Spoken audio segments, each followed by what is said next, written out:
Welcome back to Soumya Kannada channel. ನಾನು ನಿಮ್ಮ ಸೌಮ್ಯ. Friends, ಇವತ್ತು ನಾನು ಪ್ರತಿಯೊಬ್ಬರಿಗೂ ಕುತೂಹಲ ಮೂಡಿಸೋ ಒಂದು ವಿಶೇಷ ವಿಷಯದ ಬಗ್ಗೆ ನಾವು ಮಾತನಾಡೋಣ. ಅದೇ ಕನಸುಗಳು. ನಿಮಗೆ ಯಾವತ್ತಾದರೂ ಕನಸಿನಲ್ಲಿ ದೇವ್ರು ಕಾಣಿಸ್ಕೊಂಡಿದ್ದಾರಾ? ಹಾಗೆ ದೇವ್ರು ಕಾಣಿಸ್ಕೊಂಡ್ರೆ ಅದು ಶುಭವೋ ಅಶುಭವೋ? ಅಸಲಿಗೆ ನಮಗೆ ಬೀಳೋ ಈ ಕನಸುಗಳು ನಮ್ಮ ಭವಿಷ್ಯದಲ್ಲಿ ನಡೆಯೋ ಘಟನೆಗಳ ಮುನ್ಸೂಚನೆಗಳ ಅಥವಾ ಕಳೆದ ಜನ್ಮದ ನೆನಪುಗಳ? ಬಹಳಷ್ಟು ಜನ ಕನಸುಗಳನ್ನ ಕೇವಲ ಒಂದು ಭ್ರಮೆ ಅಂತ ನಿರ್ಲಕ್ಷಿಸ್ತಾ ಇರ್ತಾರೆ. ಆದರೆ ಅವು ನಮ್ಮ ಜೀವನದ ಹಾದಿ ಬದಲಾಯಿಸೋ ದಿಕ್ಸೂಚಿ ಅನ್ನೋದು ನಿಮಗೆ ಗೊತ್ತಾ? ಅದರಲ್ಲೂ ಸಾಕ್ಷಾತ್ ಆ ದೇವರೇ ನಿಮ್ಮ ಕನಸಲ್ಲಿ ಬಂದರೆ ನಿಮ್ಮ ಜೀವನದ ದಿಕ್ಕೇ ಬದಲಾದಂತೆ. ಈ ವಿಡಿಯೋನಲ್ಲಿ ಕನಸುಗಳ ಹಿಂದಿರೋ ವೈಜ್ಞಾನಿಕ ಮತ್ತು ಆಧ್ಯಾತ್ಮಿಕ ರಹಸ್ಯಗಳನ್ನ ಸವಿಸ್ತಾರವಾಗಿ ತಿಳಿದುಕೊಳ್ಳೋಣ. ವೀಕ್ಷಕರೇ, ವಿಡಿಯೋವನ್ನು ನೀವು ಎಲ್ಲಿಯೂ ಸ್ಕಿಪ್ ಮಾಡದೆ ನೋಡಿ. ಯಾಕಂದರೆ ವಿಡಿಯೋ ಕೊನೆಯಲ್ಲಿ ನಾನು ನಿಮ್ಮ ಬದುಕಿಗೆ ದಾರಿದೀಪ ಹಾಗೂ ಒಂದು ಪವರ್ಫುಲ್ ಮೆಸೇಜನ್ನು ಕೊಡ್ತಾ ಇದ್ದೀನಿ. ಬನ್ನಿ ಶುರು ಮಾಡೋಣ. ಮೊದಲನೇದಾಗಿ ಎಲ್ಲರಿಗೂ ಇರುವಂತಹ ಡೌಟ್ ಬಂದು ಕನಸುಗಳು ಯಾಕೆ ಬೀಳುತ್ತೆ ಅಂತ. ಇದಕ್ಕೆ ನಮ್ಮ ಹಿರಿಯರು ಮತ್ತು ಜ್ಯೋತಿಷ್ಯ ಶಾಸ್ತ್ರ ಏನು ಹೇಳುತ್ತೆ ಅಂದರೆ, ನಮ್ಮ ಜಾತಕದಲ್ಲಿರೋ ಚಂದ್ರನ ಸ್ಥಾನದ ಮೇಲೆ ನಮಗೆ ಬೀಳೋ ಕನಸುಗಳು ಆಧಾರವಾಗಿರುತ್ತಂತೆ. ಮುಖ್ಯವಾಗಿ ಯಾರ ಜಾತಕದಲ್ಲಿ ಮಿಥುನ ಅಥವಾ ಕನ್ಯಾ ಲಗ್ನದಲ್ಲಿ ಚಂದ್ರನಿರ್ತಾರೋ ಅಥವಾ ಬುಧ ಮತ್ತು ಗುರು ಗ್ರಹಗಳ ಪ್ರಭಾವ ಹೆಚ್ಚಾಗಿರುತ್ತೋ ಅಂಥವ್ರಿಗೆ ಕನಸುಗಳು ಬೀಳೋ ಸಾಧ್ಯತೆ ತುಂಬಾ ಹೆಚ್ಚಾಗಿರುತ್ತೆ ಅಂತೆ. ಅಂದರೆ ಇದು ಕೇವಲ ಮನಸ್ಸಿನ ಯೋಚನೆ ಮಾತ್ರವಲ್ಲ, ಇದು ಗ್ರಹಗತಿಗಳ ಪ್ರಭಾವ ಕೂಡ ಹೌದು. ಇಲ್ಲೊಂದು ಇಂಟ್ರೆಸ್ಟಿಂಗ್ ವಿಷಯ ಇದೆ. ಅದೇನು ಅಂದರೆ, ಕೆಲವು ಕನಸುಗಳು ನಮಗೆ ಮುಂದೆ ನಡೆಯಲಿರೋ ಘಟನೆಗಳನ್ನ ಮೊದಲೇ ನಮಗೆ ಕನಸಿನಲ್ಲಿ ಸಂದೇಶದ ರೂಪದಲ್ಲಿ ತೋರಿಸುತ್ತಂತೆ. ಅದು ನಾಳೆನೇ ಇರ್ಬೋದು ಅಥವಾ ಒಂದು ವರ್ಷದ ಒಳಗಾಗಿ ಯಾವಾಗ ಬೇಕಿದ್ರೂ ಅದು ನಡೀಬೋದು. ಇದನ್ನೇ ಮುನ್ಸೂಚನೆ ಅಂತ ಕರಿತೀವಿ.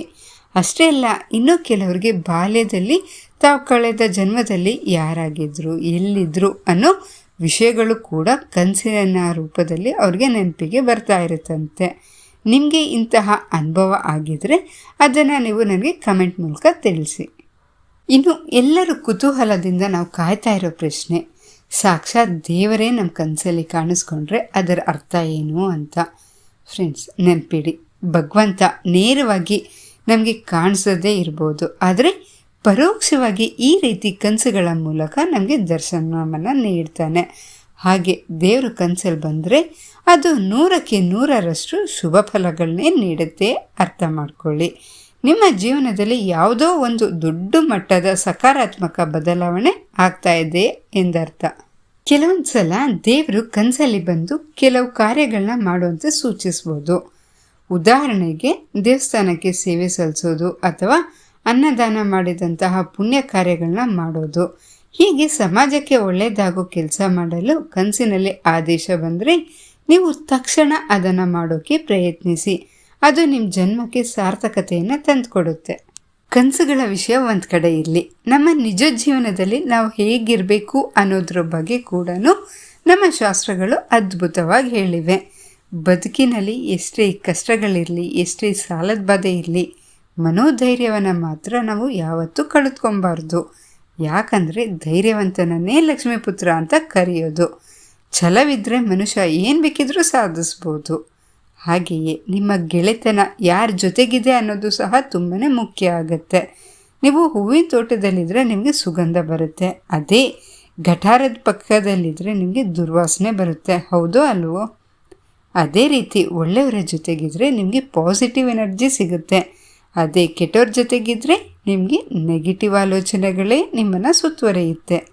ಅದಕ್ಕೆ ಕೆಟ್ಟವರಿಂದ ಎಷ್ಟು ದೂರವಿರ್ತೀರೋ ನಿಮ್ಮ ಪ್ರಗತಿಗೆ ಅಷ್ಟು ಒಳ್ಳೆಯದು. ಸೊ ಫ್ರೆಂಡ್ಸ್, ಕೊನೆಯದಾಗಿ ಹೇಳೋದಾದರೆ, ಕನಸುಗಳು ಕೇವಲ ಊಹೆಗಳಲ್ಲ, ಅವು ನಮ್ಮ ಬದುಕಿಗೆ ಒಂದು ದಿಕ್ಸೂಚಿ ಇದ್ದಂತೆ. ಸಮಾಜದಲ್ಲಿ ಪ್ರತಿಯೊಬ್ಬ ವ್ಯಕ್ತಿಯಲ್ಲೂ ಬದಲಾವಣೆ ಬಂದಾಗ ಮಾತ್ರ ಅಭಿವೃದ್ಧಿ ಸಾಧ್ಯ. 10 ಜನರನ್ನು ಸಲಹುವವನು ದೇವರಿಗೆ ಸಮಾನ, 10 ಜನರಿಂದ ಕಿತ್ತು ತಿನ್ನುವವನು ರಾಕ್ಷಸನಿಗೆ ಸಮಾನ. ನಾವು ಕೂಡ ದೇವರಂತೆ ಬದುಕಲು ಪ್ರಯತ್ನಿಸೋಣ. ಈ ವಿಡಿಯೋದಲ್ಲಿನ ವಿಷಯಗಳು ನಿಮಗೆ ಇಷ್ಟ ಆಗಿದರೆ ಪ್ಲೀಸ್ ಈಗಲೇ ಲೈಕ್ ಮಾಡಿ. ಹಾಗೆ ನಿಮ್ಮ ಫ್ರೆಂಡ್ಸ್ ಆ್ಯಂಡ್ ಫ್ಯಾಮಿಲಿ ಮೆಂಬರ್ಸ್ ಎಲ್ಲರಿಗೂ ಶೇರ್ ಮಾಡೋದನ್ನು ಮಾತ್ರ ಮರಿಬೇಡಿ. ಇಂತಹ ಮತ್ತಷ್ಟು ಇಂಟ್ರೆಸ್ಟಿಂಗ್ ಮತ್ತು ಮೋಟಿವೇಶನ್ ವಿಡಿಯೋಗಳಿಗಾಗಿ ನೀವು ನಮ್ಮ ಸೌಮ್ಯ ಕನ್ನಡ ಚಾನಲನ್ನು ಸಬ್ಸ್ಕ್ರೈಬ್ ಮಾಡೋದನ್ನು ಮಾತ್ರ ಮರಿಬೇಡಿ. ಹಾಗೆಯೇ ಪಕ್ಕದಲ್ಲಿರೋ ಬೆಲ್ ಐಕಾನನ್ನು ಆ್ಯಕ್ಟಿವೇಟ್ ಮಾಡಿಕೊಳ್ಳಿ. ಮತ್ತೊಂದು ಅದ್ಭುತ ವಿಡಿಯೋಗಳೊಂದಿಗೆ ಮತ್ತೆ ಸಿಗೋಣ. ಅಲ್ಲಿವರೆಗೂ ನಮಸ್ಕಾರ. Thank you.